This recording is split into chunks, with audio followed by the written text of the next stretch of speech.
প্রিয় দর্শক, সাজ্জাদ কাদিরের প্রীতি এবং শুভেচ্ছা নিন। এই মুহূর্তে আপনাদের সামনে যে বিষয়টি নিয়ে কথা বলবো সেটি হচ্ছে, আর খুব বেশি দিন আওয়ামী লীগকে দাবিয়ে রাখা যাবে না। গতকালকে দুটো ঘটনা ঘটেছে।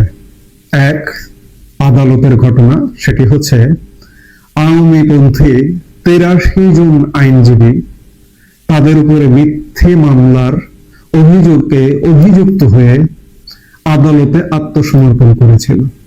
এবং এই আইনজীবীরা অন্ততপক্ষে আত্মবিশ্বাসী ছিলেন যে তাদেরকে হয়রানিমূলক মিথ্যে মামলা করা হয়েছে শুধুমাত্র আওয়ামী লীগ করবার কারণে, আওয়ামী লীগ সমর্থন করবার কারণে। এবং সেই সৎ সাহসের জায়গা থেকে তারা আদালতে আত্মসমর্পণ করে জামিন প্রার্থনা করেছিলেন। কিন্তু অত্যন্ত পরিতাপের বিষয়, অত্যন্ত দুঃখের বিষয়, নজিরবিহীন ভাবে ৭২ জন আইনজীবীকে জামিন মঞ্জুর করে জেল হাজতে পাঠানোর আদেশ দিয়েছে আদালত। এর মধ্যে 11 জনকে জামিন দিয়েছে। 11 জনের মধ্যে 10 জন নারী এবং একজন বয়োজ্যেষ্ঠ আইনজীবী ছিলেন। সেই জায়গা থেকে 11 জন জামিন, ৭২ জন জেল হাজতে পাঠানো। এটি বাংলাদেশের ইতিহাসে তো বটেই, পৃথিবীর ইতিহাসে আইনজীবী যারা আইন পেশায় নিয়োজিত তারা আইনের আশ্রয় নিয়েছেন, তাদেরকে আমাদের এই উপমহাদেশে এমন ঘটনা আছে কিনা, বাংলাদেশে এখন এমন কিছু ঘটনা ঘটছে যেগুলো নজিরবিহীন, যা কখনো ঘটেনি, যে একযোগে ৭২ জন আইনজীবীকে জেল হাজতে পাঠানো হয়েছে, তা আবার মিথ্যা মামলায়, হয়রানিমূলক মামলায়। এই যে হয়রানিমূলক মামলা কিভাবে হচ্ছে, এই নতুন বাংলাদেশ বলা হচ্ছে, নতুন বাংলাদেশ, গত ৮ মাসের নতুন বাংলাদেশে রীতিমতো মামলা বাণিজ্য হচ্ছে। আপনি বিরোধী শক্তি, আপনি আওয়ামী লীগ সমর্থক, কিংবা আপনি আওয়ামী লীগও করেন না, যে কারো প্রতিহিংসার শিকার, আপনার নামে মিথ্যা মামলা দেওয়া হচ্ছে। এবং পুলিশও সমানে মিথ্যা মামলা বাণিজ্য করছে। পুলিশের এক শ্রেণী, পুলিশ বেশিরভাগ 80% এখন পর্যন্ত বাস্তব অবস্থা হচ্ছে পুলিশ নিষ্ক্রিয়, তাদের মনোবল ভেঙে চোরমার করে দেওয়া হয়েছে। এই মনোবল ভাঙা থেকে তারা কাজে নেয়। কিন্তু 20% যারা দাপিয়ে বেড়াচ্ছে, সুবিধাবাদী এবং ধান্দাবাজ যাকে বলে, তারা মামলা বাণিজ্য করে হয়রানি করছে। সেই জায়গা থেকে আদালতের এই ঘটনাটি নিঃসন্দেহে দৃষ্টান্তমূলক। কারণ এই আইনজীবীরা তারা জানেন যে তাদের নামে মিথ্যা মামলা, তারা আত্মগোপনে না গিয়ে সৎ সাহসের সাথে আদালতকে ফেস করেছেন। কিন্তু আদালত কি করলো? আদালত তাদেরকে জেল হাজতে পাঠালো। আরেকটি ঘটনা গতকালকে ঘটেছে ঢাকা শহরে। ঢাকা মহানগর দক্ষিণ আওয়ামী লীগের সাবেক সাধারণ সম্পাদক শাহে আলম মুরাদের নেতৃত্বে ঢাকা মহানগর দক্ষিণ অঞ্চলের গুলিস্তান এলাকায় একটি ঝটিকা মিছিল অনুষ্ঠিত হয়েছে গতকাল সকালে। আওয়ামী লীগ নেতাদের মিথ্যা মামলা, শেখ হাসিনার নামে মিথ্যা মামলা ইত্যাদি দাবিতে একটি ঝটিকা মিছিল অনুষ্ঠিত হয়েছে। এভাবে ঝটিকা মিছিল হচ্ছে কেন? এটি শুধু ঢাকা মহানগরে নয়, বাংলাদেশের বিভিন্ন জায়গায় বিচ্ছিন্নভাবে কিন্তু এখন নিয়মিত ঝটিকা মিছিল হচ্ছে। এই ধরনের কর্মকাণ্ড সংগঠিত হতে শুরু করেছে। আপনারা দেখছেন যে এই মুহূর্তে আওয়ামী লীগের সত্যিকার অর্থে কার্যক্রম নেই, কিন্তু কার্যক্রমটা করবে কিভাবে? কার্যক্রম করতে গেলেই আপনি কোনো অপরাধী নন, আপনি কোনো নিষিদ্ধ সংগঠন নন, আপনি শান্তিপূর্ণ একটা আন্দোলন করছেন, শান্তিপূর্ণ সভা করছেন, সেমিনার করছেন, এমনকি স্বাধীনতা মুক্তিযুদ্ধের স্লোগান, জয় বাংলা স্লোগান দেবার কারণে কিছু অপরাধী পুলিশ, কিছু দুষ্ট পুলিশ, শয়তান পুলিশ গত স্বাধীনতা দিবসের দিন স্মৃতিসৌধ থেকে কিছু আওয়ামী লীগ নেতাকর্মীকে গ্রেপ্তারও করেছে।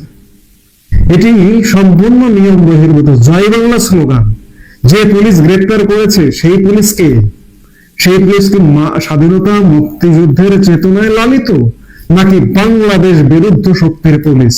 সেই পুলিশ গ্রেপ্তার করেছে। কাজেই আওয়ামী লীগ নেতা কর্মী এরা আসলে এক প্রকার দেয়ালে পিঠ থেকে যাবার মতো উপক্রম হয়েছে। আওয়ামী লীগ নেতা কর্মীর উপরে গত 8 মাসে যে নির্যাতন অত্যাচার এটি নজিরবিহীন।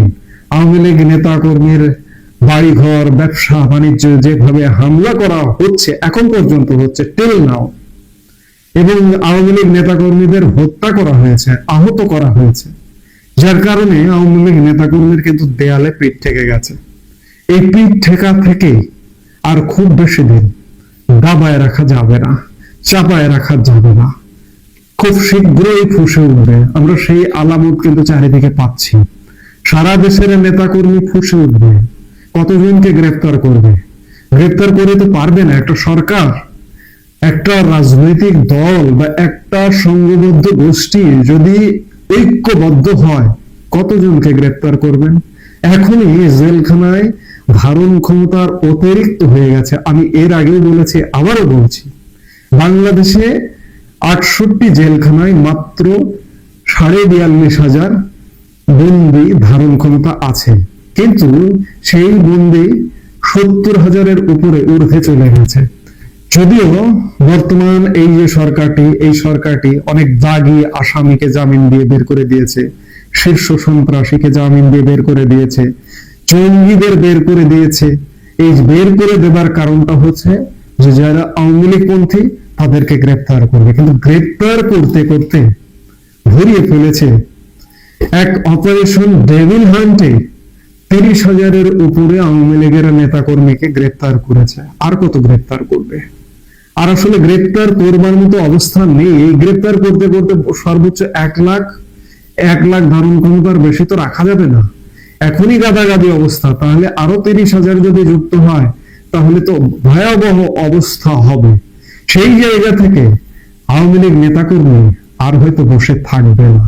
যদিও এখন পর্যন্ত কেন্দ্রীয় নেতৃত্বের কোনো দিক নির্দেশনা নেই, যদিও আওয়ামী লীগ প্রধান শেখ হাসিনা একটা ঘোষণা দিয়েছেন, বলেছেন যে কোন নেতৃত্বের প্রয়োজন নেই, যে যেখানে তোমরা আছো সে সেখানকারই নেতা, সেখানকারই নেতৃত্ব। কিন্তু তারপরেও বলবো যে আওয়ামী লীগ নেতৃত্বকে বলবো, আওয়ামী লীগ প্রধান শেখ হাসিনাকে বলবো যে অন্তত পক্ষে বাংলাদেশে এই যে নেতা কর্মীরা খানিকটা হতাশায় নিমজ্জিত, সঠিক দিক নির্দেশনা আসলে তাদের মধ্যে নেই। এই দিক নির্দেশনা, টাইম টু টাইম দিক নির্দেশনা দেওয়ার জন্য হলেও অন্তত পক্ষে একজন মুখপাত্র, দলের প্রধান, দলীয় প্রধান হিসেবে শেখ হাসিনা আপনিই থাকুন। কারণ আপনার নেতৃত্বের বাইরে বাংলাদেশ আওয়ামী লীগ এখনো এবং আগামী কত বছরে যে মাইন্ডসেটটা গড়ে তুলতে পারবে যে শেখ হাসিনা ছাড়া আওয়ামী লীগ, এটি এখনো পর্যন্ত ভাববার কোনো অবকাশ নেই। এটি অবাস্তব ভাবনা। আপনি আপনার নেতৃত্বেই থাকুন, আপনি বিদেশ থেকে নির্দেশনা দিন। বিদেশ থেকে রাজনৈতিক দল বাংলাদেশে পরিচালিত হচ্ছে, যেমন বিএনপি বিদেশ থেকে সম্পূর্ণ বিদেশি নির্দেশনায় পরিচালিত হয়। সেই জায়গায় বাংলাদেশের আওয়ামী লীগ আপনি বিদেশ থেকে পরিচালনা করতে পারবেন। সেই জায়গায় অন্তত পক্ষে একজন মুখপাত্র দিলেন, তাকে গ্রেফতার করলো, আরো 5 জন বিকল্প রেডি রাখুন।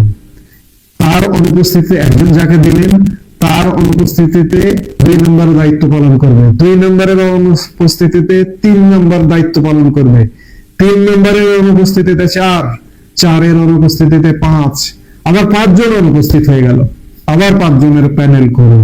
এইভাবে অন্তত পক্ষে আওয়ামী লীগকে বাঁচিয়ে রাখবার ব্যবস্থা করুন।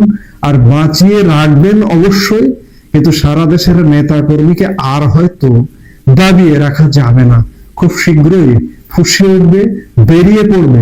সেই আলামত আমরা বিভিন্ন ভাবে দেখতে পাচ্ছি। ঢাকা মহানগর দক্ষিণে ঝটিকা মিছিল হয়েছে, এটি শুধু একটি নয়, ঢাকায় বিভিন্ন সময়ে এই গত 7-8 মাসে কিন্তু মিছিল হয়েছে। বাংলাদেশের বিভিন্ন প্রান্তে কিন্তু মিছিল হয়েছে, মিছিল হচ্ছে প্রতিনিয়ত। আমি যে মুহূর্তে কথা বলছি খোঁজ নিয়ে দেখুন, এই মুহূর্তে কোনো না কোনো অঞ্চলে আওয়ামী লীগ নেতা কর্মী ফুসে উঠেছে।